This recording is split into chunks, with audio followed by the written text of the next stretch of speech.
માતર મરી જા મને કાંઈ વાંધો નથી. માતર મરી જા મને કાંઈ વાંધો નથી. માતર મરી જા મને કાંઈ વાંધો નથી. માતર મરી જા મને કાંઈ વાંધો નથી. હું ગમે પગલું ભરું મારા માવતરના કાંઈ થાય એની જવાબદારી મારી નથી એમ તું કહેશો ને?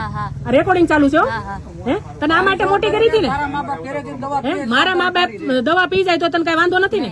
તો તને ઉપાડી 9 મહિના કરતા તાર માય પાણો ઉપાડ્યો હોત તો તારી જેવી દીકરીને કરવી હું મને ખ્યાલ. તું ભાઈ આને આખી જિંદગી હાંસવાનો હે?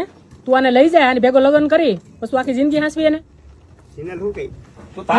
જીનલ ને પૂછું નથી, પૂછતી નથી, તને પૂછું છું. અને તમારા ટાર્ગેટ જ છે કે આવી ભોળી દીકરીઓ હે? આ બધી હિન્દુ ની આવી ભોળી દીકરીઓ તમે લઈ લઈને હાલતા થાવ એટલે આ બધી વસ્તુની તમને કોને પરમિશન આપેલ છે કે મૈત્રી કરાર કરીને ભેગા રહીએ કેમ? અને તું કામ શું કરશો મને ઈ કહેતો? તું ધંધો શું કરશો? હે? મજૂરી. તાર તેવડ છે અપ્સરા જેવી દીકરીને હાંસવાની? હે? તારે લાયક આ કઈ રીતના છે આ છોકરી? મને ક્યાં મોઢું જોતા તારે લાયક છે એ છોકરી? તો તને તારામાં કોઈ મળતી નથી?